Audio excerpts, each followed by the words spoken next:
Dr. Morgentaler. Hello. How are you today? I'm well, thank you. How are you? Hey, I got a great idea. What? Let's do a podcast. Oh, I love that idea. Yeah. Yeah. So, this is in case anybody doesn't know, they've somehow, on purpose or mistakenly, fallen into what we call the Sex Doctors podcast. We have. That's We've fallen right into it. We fell right into it. And let's do what we do, Okay. which is we have questions, right? Right. We have a question. We have. Yeah. Dear subscribers and followers. Okay, so let's get started. So this man gave me a little more information. I'm just cutting to the chase. What do you think about varicocele ligation for low testosterone? Before we start, a small disclaimer. The Sex Doctors podcast is not a substitute for medical or psychological advice. Oh my God, I love varicocele ligation. You know, most people, if they know anything about me and my career, they think testosterone, testosterone, testosterone. But male infertility was a big part of what I did for over 35 years. And I did research on a related topic to varicocele, and I'll explain what it is in a second. But it all had to do with temperature and fertility. As a matter of fact, it's a great story. We don't have time in this episode to talk about it, but man, it's a fascinating story with lots of... Well, this man says he's fertile. Yeah. Does that matter to you in terms of... No, I was telling you about sorry. about how excited I was about the topic of... Okay. I'm excited too. Let's hear about temperature. So, all right, so let's take a step back. Okay. So he has a varicocele. He wants to know about whether or not fixing a varicocele will help him. With his testosterone level. In terms of his testosterone. So what is a varicocele? A varicocele is basically these varicose veins that show up in different estimates, somewhere around 10% of men in the scrotum. Bummer. Which is an odd place to have them. Yeah. They can be bilateral, which means on both sides, or they can be unilateral. And if they're unilateral, they are always on the left. Okay. Wow. I wonder why. Well, there's an answer. Oh.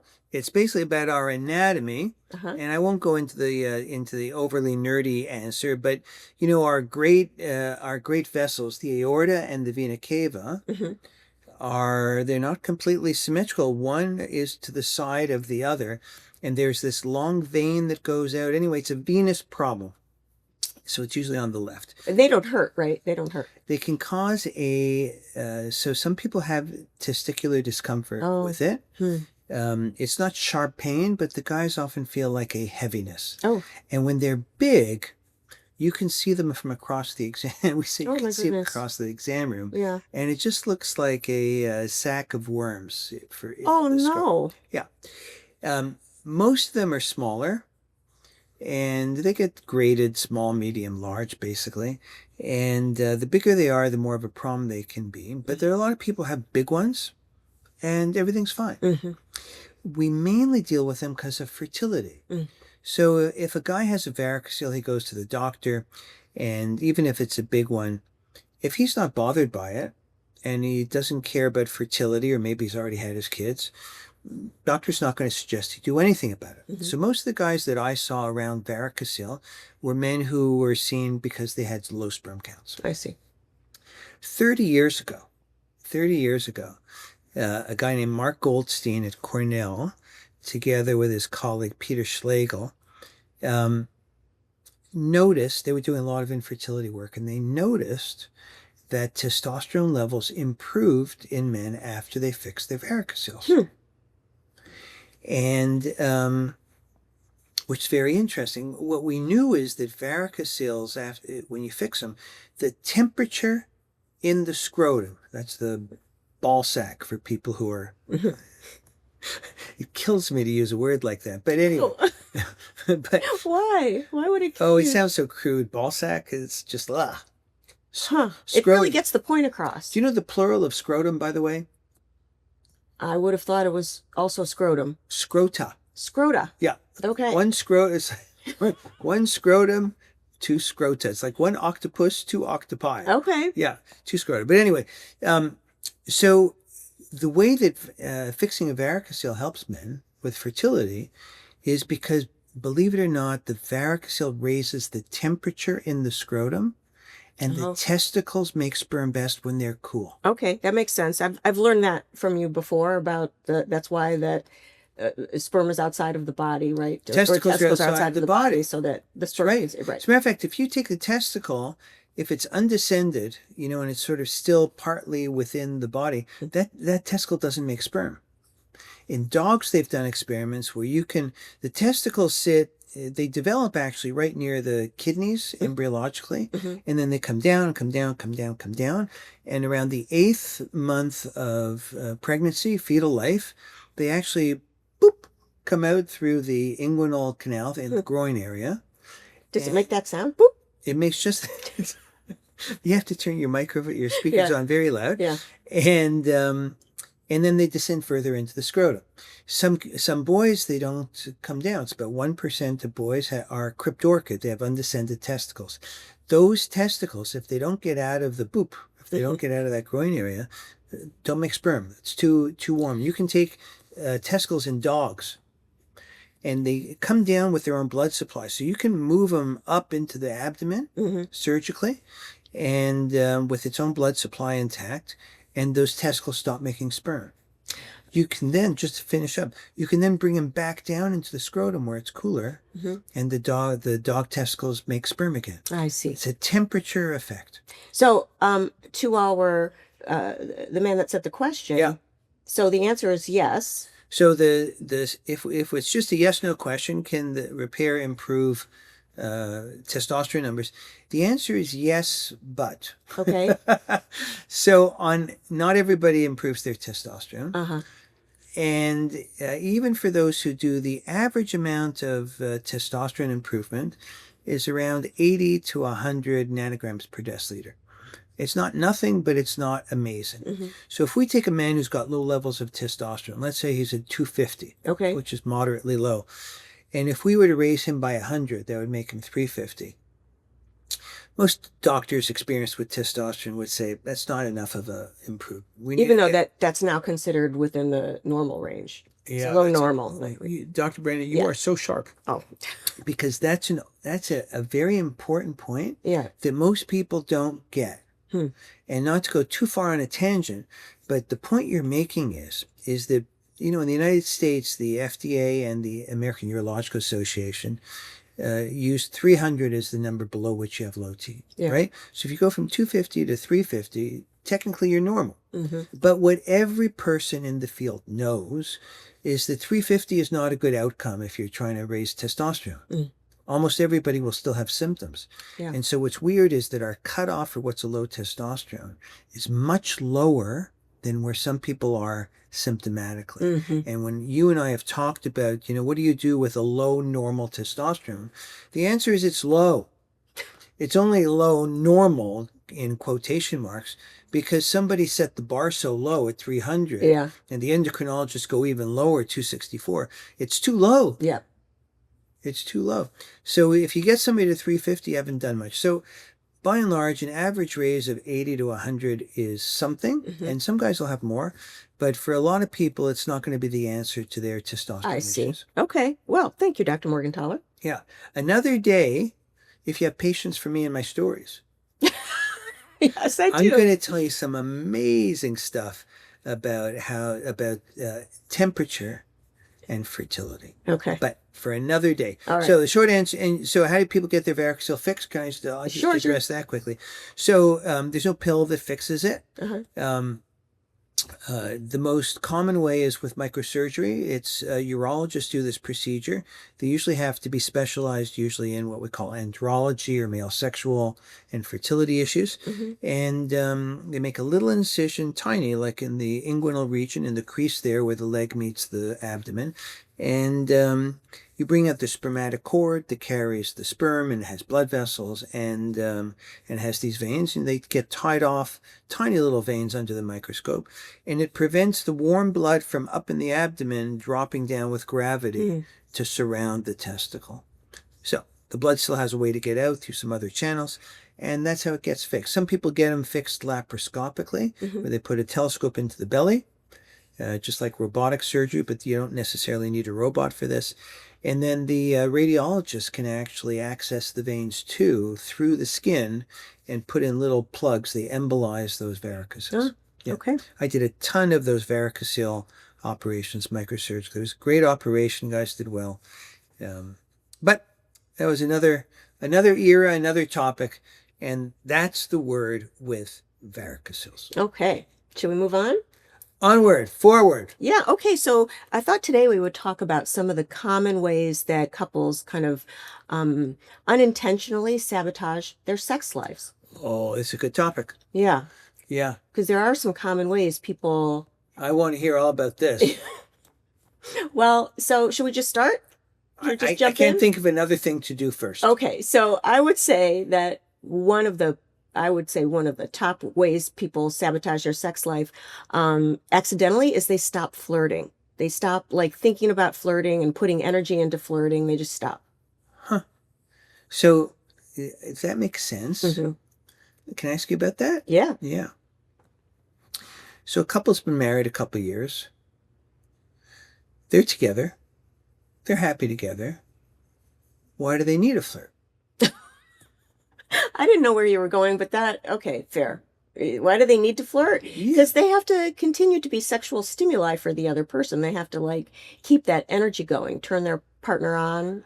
Listen, I love what you're saying. Yeah. But I think what you're saying isn't obvious to people. Okay. Because I would say my quick reaction. I mean, I've learned now, having been doing these podcasts with you for a period of time now. I've learned that you are always right. Come on. Well, if that sounds over the top, Yeah. then what I've learned is I need to seriously think about anything that it is that you say that I don't know, that strikes me as different. So the reason I say this to you is I think that the average person would say, I'm already partnered with this person. Uh-huh. Flirting is something that I did when I wanted to get a guy or when I wanted to get a girl. Mm-hmm. If I'm allowed to use those terms anymore, guys and girls. And so now that I've got a steady partner, like, why do I need a flirt? Yeah, you got to keep that sexual energy flowing. So flirting is a fabulous way to do that. And it enables people to do that outside of the bedroom. So it sort of just keeps a little tension in the relationship in a fun way. Yeah. Now, people stop, flirting comes more naturally at the beginning of a relationship, like you said, when there's a motivator to flirt. Right. And then when people get their partner, they have less of a motivation to do it. Yeah. They also stop because it can feel vulnerable to them, like they can feel embarrassed. Like if you flirt and your partner doesn't respond positively, you're likely to feel embarrassed. And so for that reason, people fear rejection or being made a fool of, so they'll stop flirting. But that's not a good reason. You got to still flirt. We cannot live our lives completely in fear. That's right. Or avoiding vulnerability.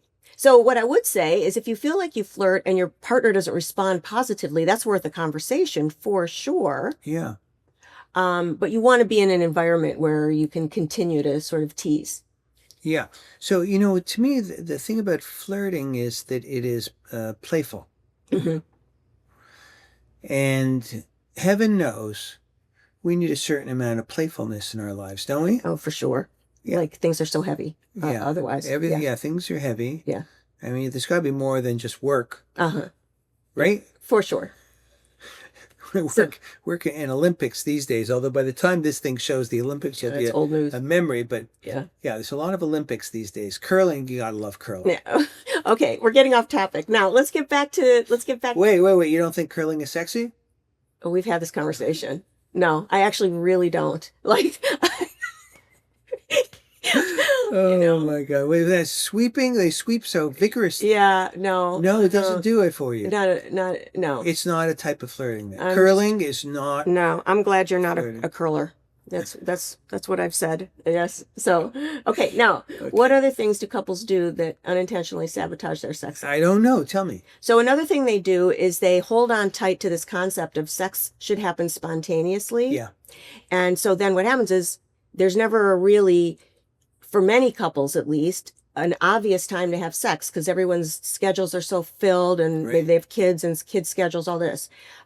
So there's no spontaneous sex. So what happens is, right, if they don't schedule it, nobody makes it a priority in the schedule and it doesn't happen. Got it. Yeah. Because spontaneous sex sounds like that's the way it's supposed to be. Mm-hmm. and how it often was at the beginning of relationships. Yeah. Right? Yeah. And people have this idea that it's supposed to be natural and the Right. moment should just strike everybody as being right. But life gets busy, especially after you've been together for a while, right? God forbid, you got kids involved and Mm-hmm. juggling everything and work and dentist appointments. Right. So what I will have couples do, just to sort of make this point, is look at their schedule and say, when do you think sex is going to spontaneously show up on this schedule of yours? That's And they stare at the schedule, That's and funny. inevitably, yeah, they laugh. They see, well, there is actually no good spontaneous moment right. here. Like, oh, 2 months from now. Right. Right. And then the problem is, if there really is an opportunity in the schedule, if you don't realize that's your only opportunity for so many days, you're going to miss your opportunity. Yeah. Right. So it's really important, I think, Yeah. for couples to recognize that, be realistic about their schedule and sex. Yeah. Also, if they don't schedule it, I didn't mean to cut you off. Go ahead. Go ahead. If they don't schedule it, you know what they also do is misread their partner's cues. So like they think, well, maybe this is a good night for spontaneous sex, Yeah. but based on what my partner's doing right now, they're on the phone with a family member, they're dealing with the kids' homework, whatever it is they're doing. Then people say, well, they're obviously not into it. And they start to sort of misread cues and things like this. You make So a big story out of that. yeah. So scheduling can kind of avoid to some degree that kind of misinterpretation. Yeah, it makes it a priority. Yeah. It's in the book. It's in the book. Yeah. Yeah. Good. How else can people sabotage their sex lives? Do you have any you want to offer? No, I didn't know whether they were there more. Those are very good examples. So, I mean, there are many ways I would say people sabotage their sex life, but those are just a few that I think Yeah. are common in my practice. What about you? What do you think? Well, I think that one of the ways in which relationships are so hard is that sex is hard. What I mean by sex is hard is that it's hard. People want sex. There's always a little bit of a difference often after the first excitement dies down. In difference between partners and who wants more, who maybe somebody wants less. And I think it's very easy to get, number one, it's hard to talk about it. And so we figure we should be able to just know when it's going to be a good time. Mm-hmm. And we make if we think that we've done something, you talked about flirting. If partner one thinks that he's given a signal to partner two and doesn't get anything back, it's not just he thinks that partner two, I've already given him the he designation. Partner one doesn't know really that it's not just about not wanting to have sex at that moment. They make a story into what's going on with their Right. sex lives, maybe they don't think I'm appealing anymore. Uh-huh. Maybe they don't like sex as a general comment instead of right at this moment. I think that's very, very wise, very smart. People do that. They make all kinds of meaning, and it's very personal meaning, Yeah. and often very negative. We tell stories in our head that are just unbelievable. Yeah. That voice never stops It chattering at us. It's such Yeah. a pest. I don't know about you, but mine never shuts up. Yeah, really. I think it'd be nice if you could just exchange them for a while. I'd take yours for a day. You'd have mine. And you'd be less irritated because you wouldn't really be as sort of used to the mantras. Right. Right. But what happens is that little annoying voice, tells stories as if it's the other person. We think we're in a conversation with the other person, but it's all happening in our head. Yeah. We actually haven't had a conversation with the other person. Yeah. We have no idea what's going on with that other person. Yeah. Yeah. Fair enough. So I'll leave you with one more Great. common, I think, way couples sabotage a relationship, and that would be, or sabotage your sex life. I would say people can get overly focused on technique, and I think technique's important. It's not that it's not, but they forget that there's someone that brings the technique in the room, and that's a really important sexual stimulus. How do we find that person? So, well, you look in the mirror, yeah, and then you go, "Oh my God!" Oh, that's good. Yeah. Good. That was flirty there, Dr. John. Okay. So I call it the vibe, the Yeah. vibe you bring. Yeah, who we are, right? Right, but it's like different personalities, different parts of you. So, sort of your mood, if you're coming into the situation in a romantic mood, if you're in an intense mood, if you're in a sexy mood, and cultivating different moods and like pairing that with your technique. You're going to get a lot farther and have a much more interesting sex life if you're just focused on the technique itself. Yeah. Okay. Listen, I think this is great. So, if somebody was listening to this and they say, this resonates for me a lot with me and my relationship, do you have any advice for them? Like I'd say listen to the podcast together and then talk about it. Oh, that's brilliant. Yeah. Yeah. I'm going to say that too. You should listen to this podcast together. Yeah. And then, and see where it gets you. 'Cause that's a good conversation starter. Yes, absolutely. Yeah. Well, Dr. Brandon, as always, I learned something from you. Oh, well, that's very It's really a pleasure doing this with you. Aw. Yeah. Are you trying to get laid? He's got that look. I think we'll keep our personal lives out of this as much as possible. And so, Dr. Brandon, let's get back to serious stuff. Okay. If there's a listener and they say, "Oh my God, this is the best podcast I've ever Yes, heard," then we want them too. and they're thinking, "I want to make sure I hear this again." Yeah. How can they do that? Well, they go to our website, thesexdoctorspodcast.com. Can I repeat it? Yes. thesexdoctorspodcast.com. And then they hit subscribe. Hit subscribe. Yeah. Leave us some reviews. We love your questions. Yeah. And we'll see you again next time. Bye-bye. Resonates for me a lot with me and my relationship.